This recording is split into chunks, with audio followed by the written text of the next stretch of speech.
नाम जप सबको भगवत प्राप्ति करा देता है। गोस्वामी श्री तुलसीदास जी महाराज विनय पत्रिका में कह रहे हैं, बहुत जोर की बात है, कह रहे हैं कि नाम राम रावरोई हित मेरे स्वार्थ परमारथ साथिन सो भुज उठाई कहो तेरे नाम राम राव रोई हित मेरे। मैं हाथ उठा के कहता हूं, जो स्वार्थ के मार्ग में चलने वाले हैं या परमार्थ के मार्ग में चलने वाले हैं, या आप जितने भी मुझे अपना मानते हैं संगी साथी, मैं सबसे हाथ उठा के पुकार करके घोषणा करता हूं कि त्रिभुवन में केवल एक परम कल्याण करने वाला भगवान का नाम है। मेरी बात मान लो। गोस्वामी तुलसीदास जी, नाम नाम चल रहा है, कहीं भी हो आपको भगवत प्राप्ति हो जाएगी। नाम चल रहा है, नाम। जननी जनक तजो जनमी करम बिनु विधु ही सृजो अवडेरे मोहू सो को कहत राम ही को सो प्रसंग के ही केरे। देख लो मेरा भाग्य, जन्म लेते ही माता चली गई। बड़े महापुरुषों के साथ बड़ी घटनाएं घटती हैं। जन्म लेते ही माता चली गई। अभागी जानकर पिता ने कभी प्यार नहीं किया, त्याग कर दिया। जिस पुत्र के प्रकट होती मेरी अर्धांगिनी चली गई, मैं ऐसे पुत्र का मुंह भी नहीं देखना चाहता। तो माता ने तो शरीर त्याग के चली गई, पिता ने मुझे त्याग कर दिया। ब्रह्मा ने मुझे कुछ अभागा ही रचा है। गोस्वामी तुलसीदास जी कहते हैं, बड़ा बेढप मेरे भाग्य की रचना करी। जिसके दरवाजे में खड़े हो जाते टुकड़ा नहीं देता, भगा देता। जिस दासी ने पालन पोषण किया, कुछ दिन बाद वो भी पधार गई। सबको ये भ्रम हो गया कि तुलसीदास जी महाराज के लिए कि बड़ा भागा बालक है, जिसके दरवाजे पे खड़ा होगा कोई घटना घट जाएगी, कोई भोजन नहीं देता। बोले ब्रह्मा ने कुछ भाग्य ही ऐसा रचा था।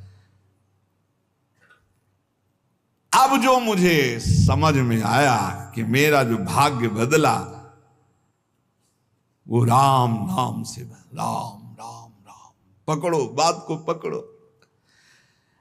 अब तो कोई कोई कहता है कि तुलसी राम का है। अब अभाग्य मिट गया। बड़े बड़े बादशाह ताज उतार कर रखते हैं। जानते हो ये सब क्यों हो रहा है? क्योंकि हमने राम नाम का आश्रय ले लिया। अब खूब राम राम राम राम जपता हूं, उसका परिणाम हुआ कि सब कोई सम्मान देता है, सब ताज उतार के रख रहे हैं, प्रणाम नमस्कार, दुनिया वाह वाह। क्यों? क्योंकि राम राम जपता हूं, राम का हूं, इसलिए। बात समझो।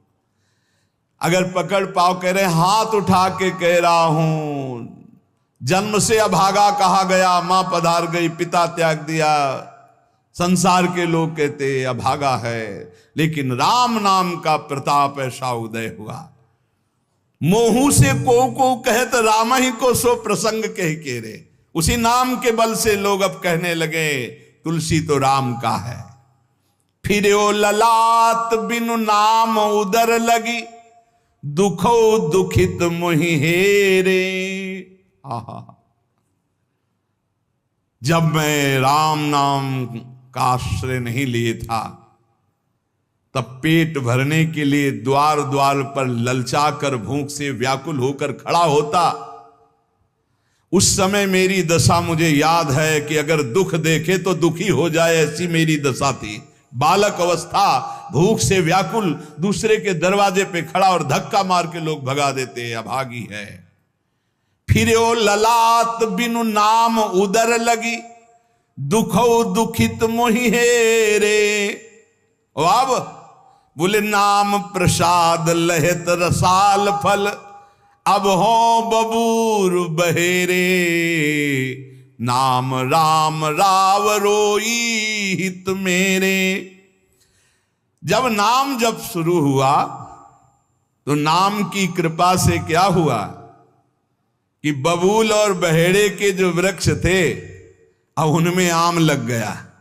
मान लो मेरा जीवन बबूल का पेड़ था, बहेड़े का पेड़ अपवित्र माना जाता है, लेकिन उसमें आम लग सकता है, लेकिन लग गया क्योंकि मेरा जीवन ऐसा था। आज परमानंद की बाढ़ आ रही। बोले वे किसके बल से? बोले राम राम राम, नाम के बल से आई। नाम प्रसाद लहेत रसाल फल, रसाल माने आम का फल। अब हो बबूर बहेरे। पहले तो मैं कैसा था? बोले बबूल का पेड़, काटा ही उगेगा, दुख ही मिलेगा। जब नाम का जप शुरू किया तो उसी बबूल में रसाल लग गया, आम का फल अर्थात महान आनंद। साधत साधु लोक परलोक ही, सुनि गुनि जतन घनेरे। तुलसी के अवलंब नाम को, एक गांठ कई फेरे। नाम राम राव रोई हित मेरे। संत जनों ने, शास्त्रों ने जब कहा कि जीव के समस्त दुखों को मिटाने में समर्थ है नाम, बस उसके अनुसार हमने पकड़ लिया, नाम जप करना शुरू कर दिया। उनकी बात मान करके जब नाम जप किया तो लोक परलोक सब बन गया। हरिवंश महाप्रभु कहते ई परलोक सकल सुख पावत, मेरी सो भैया कृष्ण गुण संचु। इस लोक और परलोक में समस्त सुख आपका वर्ण कर लेंगे, मेरी बात मान लो, मेरी कसम है तुम्हें, तुम नाम जप शुरू कर दो। अगर दुख से निपटना चाहते हो, तभी लोग कहते हैं बाबा का हर प्रश्न का उत्तर नाम होता है। इसलिए नाम है कि एकमात्र समर्थ नाम है जो सारे पापों को मिटा दे। पापों से ही दुख मिलता है। ऐसा कोई पुण्य नहीं है जो इतना समर्थ हो कि हमारे जमा के जमा गोदाम पापों को नष्ट कर दे। वो नाम, नाम संकीर्तनम यस्य सर्व पाप नाश, समस्त पापों का नाश नाम से। लोक परलोक बनाना है तो संतों से सुना, शास्त्रों में सार बात पकड़ी, नाम कीर्तन, नाम जप। अब तुलसी ने तो एक ही सहारा पकड़ लिया है, राम राम राम, एक ही अवलंबन। जैसे गांठ तो एक ही होती है, लपेटा उसमें 100 मार दिए जाए, ऐसे ही साफ शास्त्र हैं, मेन बात है, पॉइंट की बात है, नाम जप। यज्ञानाम जप यज्ञोष्मी, जितना नाम जप कर लोगे उतने ही सुखी हो जाओगे। बात को पकड़ लो। गोस्वामी तुलसीदास जी कहते, तो श्री तुकाराम जी महाराज कहते हैं, संदेह मत करो, वही एकांतवास सफल है जो समाधि में है। समाधि कैसी है? नाम की समाधि, नाम का ध्यान, 2 अक्षर राधा, वही गूंज रहा है। अब समाज में बैठे हो तो एकांत, एकांत में बैठे हो तो एकांत। और अगर नाम जप नहीं चल रहा तो श्री तुकाराम जी महाराज कह रहे हैं केवल एकांत में बैठे रहना प्रमाद है। एकांत में समय व्यतीत पड़े हैं वो प्रमादी है। तो कहा ऐसे एकांतियों को, जैसे सांप भी तो बिल में रहता है, गुफा में चूहा भी रहता है, पीछे आपने चर्चा सुनी, क्या उनको भगवत प्राप्ति हो जाती है क्या? हाँ, नए साधक को चाहिए कि कुछ समय एकदम शांत, जैसे आप लोगों के पास कुटिया है, कमरा है, एकांत कमरे को अपना गुफा समझो, सेवा और वाणी पाठ आदि किए, कुछ समय तो एकांत मिलता ही है।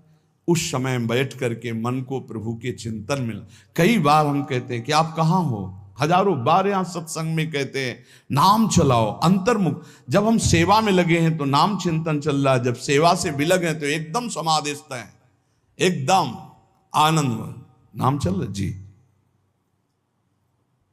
ठाढ़े बैठे परे उताना, कबीर काहे हम राय ठिकाना। चिंतन ही हमारे जीवन का सार है, इतनी बात समझ लो। अगर आपका चिंतन नहीं चल रहा, हम कोई महत्व नहीं रखते, इन सब बाहरी बातों का महत्व नहीं रखते, ध्यान रखना। खास बात है आपका चिंतन क्या चल रहा है। हमारे हृदय को प्रसन्न करने वाली सबसे बड़ी सेवा है आपका चिंतन। अचानक दृष्टि आपके चेहरे में पहुंचे और आपकी नेत्र दिखाई दे रहे अंतर्मुखता में, एक हृदय में शीतलता आ जाती है, हाँ काम हो गया। अगर साधक ऐसे चलेगा तो बहुत जल्दी काम हो। मुख बरनत हरिवंश चित्त नाम हरिवंश रति, मन सुमिरन हरिवंश, यह जो कृपा हरिवंश। एक क्षण का भी, जैसे हम चर्चा कर रहे हैं तो भगवत चर्चा और एकांतिक कर रहे हैं तो भगवत प्रश्नोत्तर, उस समय भी किसी के भी एक चेहरे को लक्ष्य बना लेते हैं। वो समझता है हमको बहुत प्यार करके देख रहे हैं, नहीं, हम उस समय नाम लिखते हैं, नाम लिख करके वार्ता करते जा रहे हैं, बराबर दृष्टि उसके जमाए हुए हैं, वो समझ रहा है हमारी तरफ देख रहे हैं, हम बिल्कुल नहीं पहचानते ही नहीं कौन होगा, हम तो बोर्ड मिल गया, अच्छा उसमें नाम लिख रहे हैं और अपनी वार्ता कर रहे हैं। साधु हर समय सावधान सो साधु नहीं, साधु काहे का सेवा सुमिरन सावधान। इसलिए हम माइक से गरज के कह रहे हैं कि हम कभी भी किसी से पूछ सकते कहां हो, पक्का समझ लो हमारा कोई व्यवहार नहीं है, हमारा कोई प्रिय नहीं, हमारा सबसे प्रिय वही है जो भजन करता है, जो सुमिरन करता है। अचानक दृष्टि पड़ी, आपसे पूछा कहां हो जी, अच्छा ठीक है, हृदय शीतल हो जाएगा। अगर सुमिरन नहीं तो फिर हमको आप अगर सेवा शब्द से प्रभावित हो तो सेवा है आज्ञा, आज्ञा समन सुसाहिब सेवा। अब जो ही कहा करें हम सोई आयस ले चलें, सेवा की आड़ में अपनी चित्त वृत्ति का मनोरंजन मत कीजिए, मनोभंजन करना है, हर समय भगवत चिंतन परायण रहना है। अगर भगवत चिंतन नहीं तो आपका कोई अस्तित्व, देखो ये बड़ी दौड़ है, छोटी मोटी दौड़ नहीं है, ये बहुत बड़ी दौड़ है। आपको संसार समुद्र से अकेले पार होने की बात नहीं, तुम साधु हो, तुम लाखों को पार कर सकते हो, समझना। मान लो अगर आप भगवत प्राप्त हो गए तो लाखों को अपनी कृपा रूपी नौका में बैठाल कर संसार समुद्र से पार करोगे। साधु अपने लिए भजन नहीं करता, हाँ इस जगत के लिए भजन करता है। सर्वे भवन्तु सुखिना सर्वे संतु निरामया। श्री तुकाराम जी कह रहे हैं एकांत वास लाभ उसी का जिसका चिंतन चलता है। भाई इस बात पर बहुत जोर दिया भगवान श्री कृष्णचंद्र जी ने, अनन्यस चिंतयन्तो माम अनन्य चेता सततम। बार बार भगवान इस बात पर जोर दे रहे हैं। जनसंग में नाम चल रहा है तो आप एकांत हो, एकांत में नाम जब नहीं चल रहा तो आप प्रपंची हो। देख लो अंदर प्रपंच चल रहा होगा। जन संसर्ग से शून्य अर्थात भीड़ भाड़ में रति न होना, अर्तिर्जन संसदी, और एकांतिक भगवत चिंतन होना। हम एकांत को समझते कमरा में पड़े हैं तो हम एकांत हैं, हम ऐसा एकांत नहीं समझते। एकांत है कि हम प्रभु के चिंतन में हैं तो एकांत है, चाहे बाजार में खड़े हों। अगर प्रभु का चिंतन नहीं तो एकांत में कमरा में पड़े पड़े एकांत में कोई लाभ नहीं। एकांत में उसी का लाभ है जो एकदम समाधिस्थ तन्मय है, एकांत में समाज में सावधान होकर चेष्टाएं कर रहा है और नाम अंदर अंदर चल रहा है। आनंद कंद भगवान गोविंद को छल छंद अच्छा नहीं लगता, मतलब नाटकबाजी अच्छी नहीं लगती। जहां हो वहीं भजन करो, जैसे हो उस परिस्थिति में भजन करके दिखाओ। भजन की भूख जग जाए यार, यही सत्संग का लाभ है, भजन की भूख जग जाए। एकांत का तात्पर्य है प्रभु की शिवा और कुछ सुमिरन में ना, प्रभु के चिंतन में डूबना। ए भाई समझो, सत्संग सुन रहे हो उसको पकड़ो, अपने हृदय में बार बार चलाओ। देखो ये अंदर से बात समझ लीजिए, हम उसे बहुत जी जान से प्यार करते हैं जो भजन करने वाले हैं। हम जिन साधकों को देखते हैं कि अपनी सेवा दिनचर्या और भजन किसी से मतलब नहीं, ऐसे ऐसे साधक हैं कि एक एक दो दो वर्ष हो गए हमने कभी उनसे राधे श्याम हमारी उनकी नहीं हुई होगी। और आप सच्ची मानिए एक दिन भी ऐसा नहीं जो हमारे चिंतन में नाते हो, चिंतन के द्वारा उनका पोषे। और हमारे पास हो अगर भजन नहीं करते तो सच्ची मानिए हम जानते भी नहीं हैं। अभी आप हमें अंदर की बात, जैसे वो कह रहे थे कि हम जान गए आपको, तो हम कहा नहीं जाने हो, जान जाओगे तो प्रेमानंद बन जाओगे, प्रेम और आनंद प्रिया और लाल के रूप में डूब जाओगे।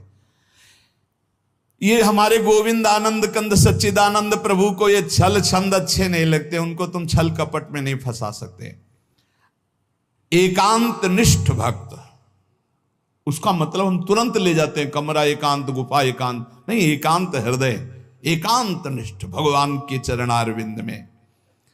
शाब्दिक एकांतिक में मत जाइए कि शब्द का एकांत, कि भाई शोरगुल नहीं हो रहा, हम एकांत कमरे में पड़, नहीं, आंतरिक एकांत में अकेले चुपचाप बैठे रहना एकांत नहीं कहता, भगवान में खोए रहना एकांत कहता। इसको समझिए, प्रभु में खोए रहना, एकांत वास का तात्पर्य सच्चिदानंद प्रभु में खोए रहे। तो सत्संग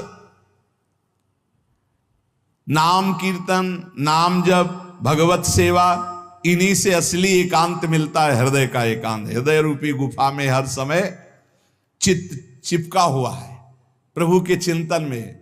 कितना अपार आनंद है जब हर समय मंत्र की बार बार आवृत्ति होती। नाम जो न तरय भवसागर, अस समाज नर पाए, स्वत निंदक मंदमति आत्म हनन गति जाए।